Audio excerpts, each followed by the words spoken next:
बोल बेटा क्या वजह है? बोले पिताजी एक काम कर सकते हो, आपके रहने से इस घर में रोज कलह होती है, रोज झगड़े होते हैं। बाप समझ गया। बाप ने कहा बेटा आगे मत बोल, एक शब्द भी मत बोलना आगे, एक शब्द भी ये बाप बर्दाश्त ना कर पाएगा। तू जो कहने जा रहा है वो निर्णय मैंने पहले ही ले लिया है, रात ही मैंने निर्णय ले लिया है कि अब मुझे ये घर छोड़ देना चाहिए। अब इस घर में रहने लायक मेरे नहीं है, ये नरक हो चुका मेरे लिए, मैं जा रहा हूं बेटा। बच्चे ने इतनी हिम्मत नहीं हुई कि पिताजी ऐसा मत करो। जाने लगा वो बूढ़ा। पोते को बहुत प्यार करता था, बच्चे से ज्यादा पोते पर मोह था। दौड़ा दौड़ा, दादाजी तुम मत जाओ, मैं तुम्हारे बिना नहीं रह सकता हूं। लिपट गया दादाजी से आकर, दादाजी तुम मुझे छोड़कर मत जाओ, मैं कहां सोऊंगा, किसके साथ खेलूंगा, किससे बात, कौन मेरी डिमांड पूरी करेगा। दादाजी ने कहा बेटा, छाती से लगा लिया उस पोते को, मेरे बच्चे आज मेरा जाना बहुत जरूरी है, एक बात याद रख बेटे, अब मुझे जाने दे, ज्यादा मोह मत बढ़ा। उसने कहा दादाजी मैं तुम्हें नहीं जाने दूंगा। दरवाजे पर खड़ा हो गया। दादाजी ने कहा बेटा देख, तेरे मम्मी पापा को मेरा यहाँ रहना अच्छा नहीं लगता है, इसलिए मैं ये घर छोड़ करके मैं तुझसे मिलने आऊंगा। तू स्कूल जाएगा तो रास्ते में मिल लूंगा, सड़क पे मिल लूंगा। उस पोते ने कहा कि दादाजी चाहे कुछ भी हो जाए मैं तुम्हें जाने नहीं दूंगा। लेकिन बहू देख रही है, बहू ने बच्चे को घसीटा, चल अंदर। ज्यादा दादाजी दादाजी नहीं करना, जाने दो उनको। बच्चा दौड़ा दौड़ा गया दूसरे कमरे में। ठंडी के दिन थे, कड़कड़ाती ठंड। एक कंबल उठा के लाया। दादाजी आप कुछ नहीं ले जा रहे ना, ये कंबल ले जाओ, ये मेरी दादी का कंबल है, वो हरिद्वार गई थी तो वहां से खरीद के लाई थी, ये मेरे मां बाप का नहीं है। मां ने कहा चल दे दे कंबल, क्या बिगड़ता, इससे अच्छा कंबल ले आएंगे। दादाजी के कंबल दिया पोते ने, उसने छाती से लगाया कंबल को। यही मिला उसे पूरी जिंदगी में, जिसके लिए मकान दुनिया सब कुछ बसाई, ये कंबल हाथ लगा है लास्ट में। क्या मिलता इस आदमी को? कुछ नहीं। कंबल ले जाने लगा, पोता आया, बोले ठहरो दादाजी, ऐसे मत जाओ, आप जा रहे हैं, आपने मकान अपने बच्चे को दे दिया, ये सारा पैसा बहू को दे, मुझे क्या दिया आपने?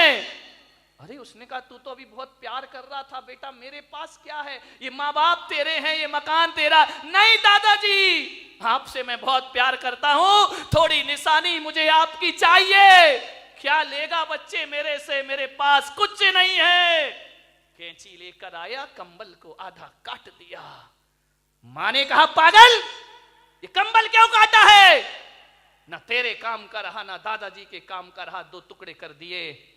बोले मां मैं जानता हूं ये कंबल दादाजी के काम का तो नहीं रहा, लेकिन मेरे बहुत काम का है कंबल। बोले क्यों? बोले जैसे आप दादाजी को घर से निकाल रहे हो, और बड़ा होकर जब मैं तुम्हें निकालूंगा तो आधा कंबल तुम्हारे बहुत काम आएगा जिंदगी में, ध्यान रखना। मान्यवर, उस बूढ़े बाप की आंखें डबडबा गईं। मैं दूंगा तुम्हें, जब तुम अपनी कमाई का अपने पिता को कुछ नहीं दे रहे हो तो मैं भी तुम्हें क्यों दूंगा? आधा कंबल संभाल के रखूंगा मैं अपनी जिंदगी में। बूढ़ा चला गया, आधा कंबल सीने से लगाए चला गया। ना जाने कहां जा रहा है उसे नहीं पता, कहां जाएगा ये भी नहीं जानता है। वह चलते जा रहा, चलते जा रहा, चलते जा रहा, एक फोटोग्राफर की दुकान पे पहुंच गया। उसने देखा, ना जाने क्या सूझी बुढ़ापे में उसको, कंबल दबाए हुए सीढ़ियां चढ़ गया। फोटोग्राफर से बोला कि बेटा मेरी एक फोटो खींच सकता है? उसने कहा दादाजी को क्या हो गया, फोटो खींच दे। आंखों में कीचड़, टूटा हुआ चश्मा, फटा हुआ कंबल। उसने कहा दादाजी खींचूंगा मैं फोटो, आइए बैठिए। उसको बिठाया, फोटोग्राफर ने रुमाल से दादाजी का मुंह साफ किया। इतनी जोर से बूढ़े ने उसके हाथ पकड़े कि बेटा, जिसकी गंदगी बचपन में साफ की, उन बच्चों ने मेरा मुंह ना पोंछा। एक बात याद रखना बारामती वालों, ये कभी कभी जो प्यार अपनों से नहीं मिलता वो पड़ोस में प्राप्त हो जाया करता है। उसने कीचड़ पोंछा, चश्मा सही किया। दादाजी ये चश्मा टूटा है, ये तार निकला है इसका, सही क्यों नहीं किया?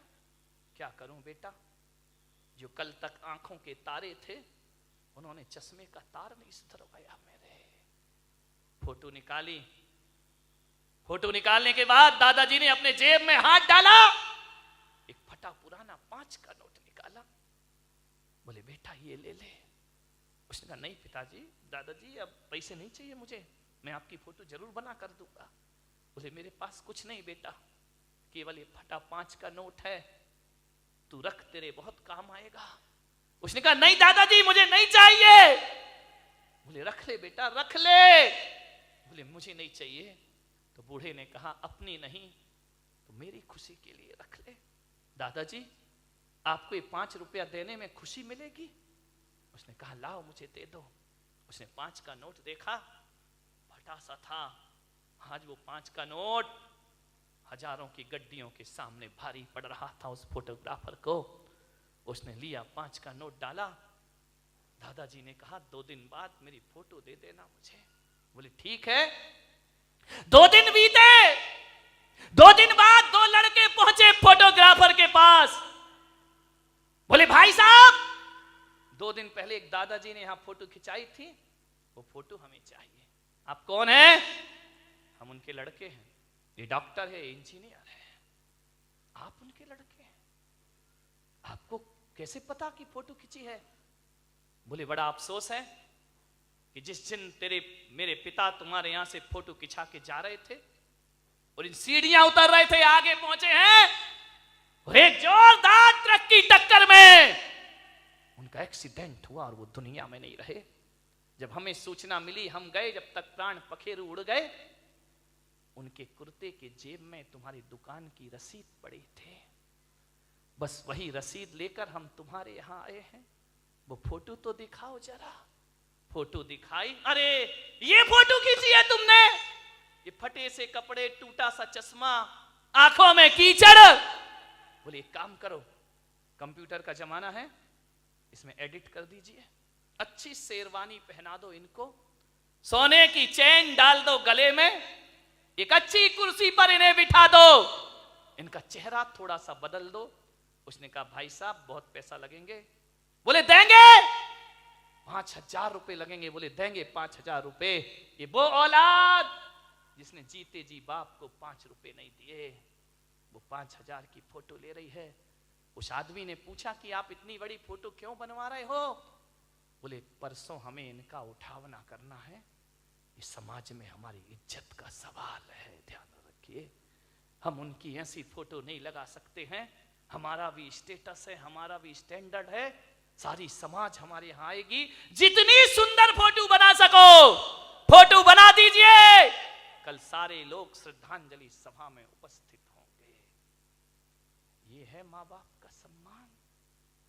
फोटोओं पर फूल चढ़ाने वालों, जीते जी 2 शब्द प्यार से नहीं बोलते हो। कैसी औलाद है कि जीते जी बाप के लिए नए कपड़े नहीं आते, मर जाए तो नया कफन खरीदने दौड़ते हो। ध्यान रखिए मेरे भाई, आपसे निवेदन है, लाशों पर फूल मत चढ़ाना, कोई बात नहीं है। जीते जी बाप से फूल जैसी बातें जरूर किया करो, तुम्हारा जीवन सार्थक होगा। यह संस्कृति होना चाहिए भारत की। मेरे सानिध्य में मुझे बड़ा दुख है कि मैं संत होकर मुझे एक वृद्धाश्रम बनाना पड़ा जहां बुजुर्ग लोग रहा करते हैं। ऐसे ऐसे लोग आते हैं मेरे पास आंसू बहाते। हर एक घर की दुनिया से बाहर निकल के देखो, अपने ही घर को दुनिया मत समझिए। आते हैं मेरे पास, महाराज ये जिंदगी का अंतिम पड़ाव, कुछ व्यवस्था करो। हमारा बेटा हमें घर से, एक बेटा मेरे पास आया अपनी माँ को लेकर, महाराज आपका वृद्धाश्रम बना है, आपका वात्सल्य धाम बना है, मेरी माँ को वहां रख दीजिए। मैंने कहा शर्म आना चाहिए तुझे, एक बेटा कह रहा है कि वृद्धाश्रम में रख दो। मान्यवर, मैंने उससे कहा तुझे तो चिल्लू भर पानी में डूब के मर जाना चाहिए। जिस माँ ने कोख में रखा तू घर में नहीं रख सकता है, वापिस लेके जा इस माँ को। बोले आपने क्यों बनाया वृद्धाश्रम?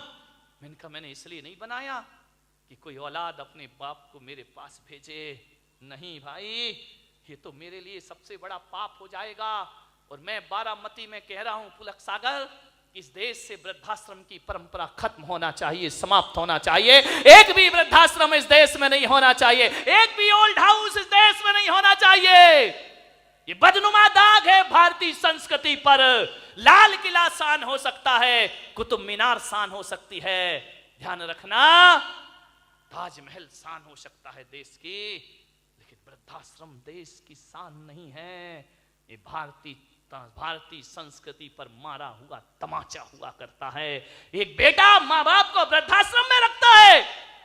मैंने उसे 1 घंटे समझाया, बेटा माँ को मत निकाल अपने घर से। 1 घंटे मैंने उसे समझाइश दी, वो अपनी माँ को वापस ले गया। ध्यान रखिए मान्यवर, मैं एक भावना रखता हूं, मेरा और हम जैसे संतों का जीना सार्थक हो जाएगा जब वृद्धाश्रम रातों रात खाली हो जाएगा। मेरे भाई, हर बेटा अपने माँ बाप को अपने घर ले जाए। कौन सी शान है ये? मैंने बनाया है इसलिए बनाया कि उन बुजुर्गों को सहारा दूं जिनके औलाद नहीं है। ध्यान रखिए, औलाद होने के बाद माँ बाप हमारे पास आए शरण में, बेकार की जिंदगी है ये, ध्यान रखिए। आपसे निवेदन है, एक बूढ़ी मां जिसने औलाद को पढ़ाया लिखाया, लेकिन वो औलाद उस मां से नफरत करती थी। धिक्कार है वो औलाद जो मां से नफरत करती है, पिता से नफरत करती है। यही नफरत थी उसे बस। वो कहता था मां तू मेरे सामने मत आया कर, तू मनहूस है, मैं तेरा चेहरा देखना पसंद नहीं करता हूं। मां रो लेती चुपके चुपके, पाल पोस के बड़ा किया, पढ़ाया लिखाया। औलाद कह रही हम तेरा चेहरा देखना नहीं चाहते, तू हमारे सामने मत आया कर।